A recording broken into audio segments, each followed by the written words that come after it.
Yo, what's up, guys? It's your boy Z. So, today we're going to be talking about the saddest anime that I have ever watched, and it is called Kotaro Lives Alone. So, basically, it's about a kid that lives by himself and he basically takes care of himself.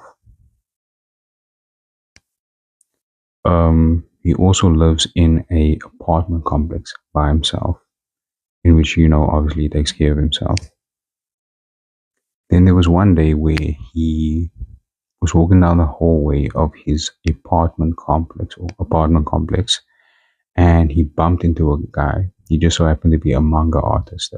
You find that later throughout the anime that he was a manga artist. And the manga artist bumped into him and said, "Oh, sorry, I didn't mean to bump into you." And as he's walking past Kotaro, he's just like, "Bro, where's this kid's parents?" But anyway, I don't mind. I really don't mind that. I'm gonna go on about my business. And then later throughout the show, you just see how Kotaro, takes care of himself. In other words, like he washes his own dishes, he makes his own food, he cleans himself up, things like that. And when he goes to the bathhouse, the only option he has is to go to the bathhouse because in the apartment complex that he lives in, they do not have provisions to clean themselves up. In other words, they have a toilet, but they don't have a bathroom. They don't have a bath, they don't have a shower. So there was this one day where the manga artist actually caught Kotaro going to the bathhouse by himself. And the manga artist thought to himself, wait, is this kid really going to the bathhouse by himself? And he's like, just to have my own peace of mind, I'm going to accompany him just to make sure he gets there and gets back safely. And also throughout the anime, you find out that Kotaro is a big germaphobe. Like, if he thinks that you are dirty, he won't touch you. If you try to shake his hand, he's just gonna back off and stuff like that. Like, he won't try to be near you. He's not gonna try to touch you. Hence why he's like such a neat freak. His house is always organized. He washes his own dishes and makes his own food. Things like that. And in the anime, you sort of see how lonely he is. Like, as a viewer, you can see his loneliness, but if you are like a side character watching him, he's like, oh, he's just by himself, but he's always alone. Doesn't have a mother, doesn't have a father to take care of him. Hence why, he lives by himself. And then the show shows us a flashback of when his mother was in his life. And she also used to be like, a big germaphobe. However, she was much worse than him because she would not touch Kotaro unless she had, those gloves that you put on before you wash dishes. She would not touch him unless she had those on because she considered him dirty. And this was, mind you, this is her own son. And when he seeked attention from her or even just affection from her, she would always like push him to the side or not even try to hold him. You know what I'm saying? And in the flashback, I think it was a bit more expressive than he is right now because in the show, you just see him, he has like a plain face. He will never try to express himself outside of like words. Like he will say, oh, I don't like this or I don't like that, but his face will constantly stay the same. And yeah, you sort of see,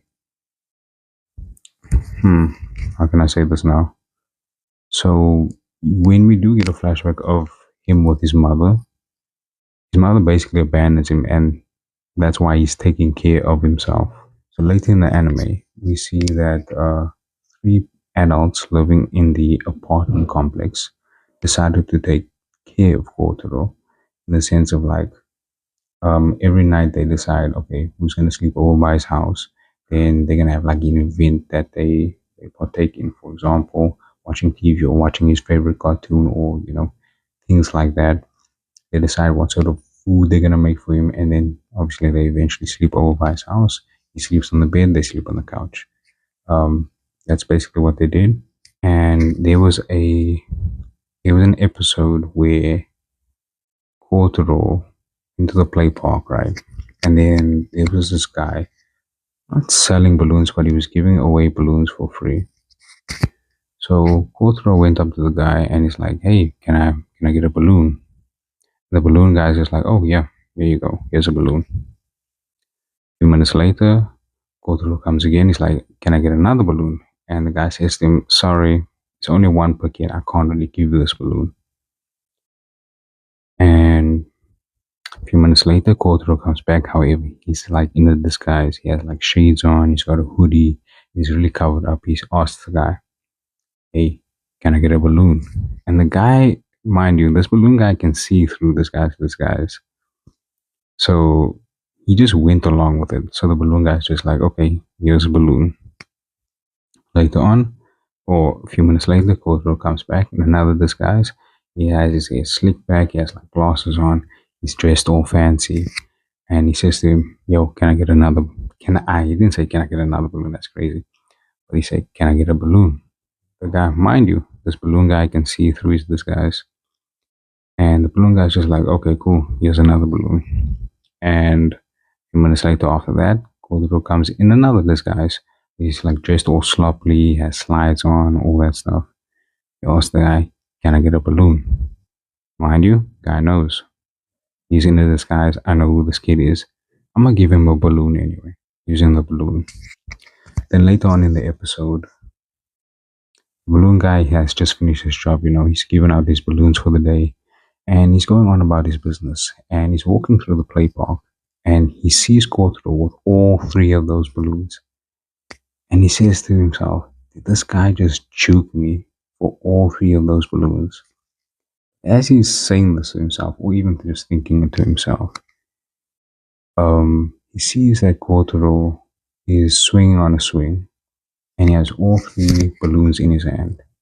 And as Kotaro is swinging, he sees on each balloon, it says, one says mom, one says dad, one says brother or sister. I'm not quite sure which one it was. And the guy thought to himself, "Oh my days, damn, this kid is really lonely.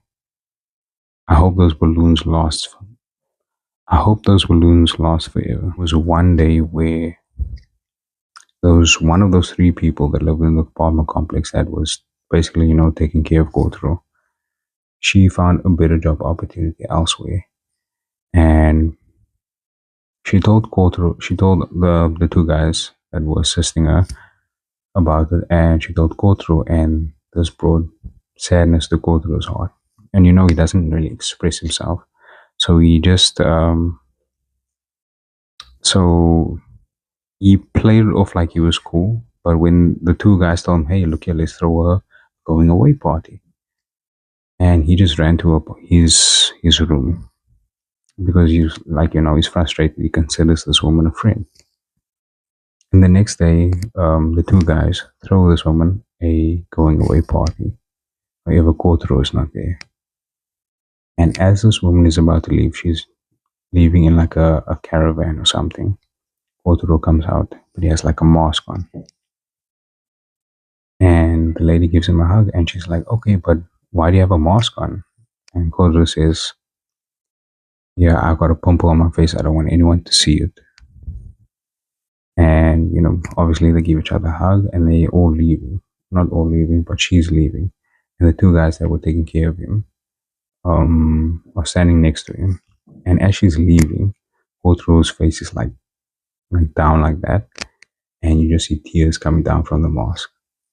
And it's either the manga artist or the other guy says to him, "Okay, you mustn't be afraid to express yourself. If you're sad, you can show your sadness. You mustn't be afraid to show your face."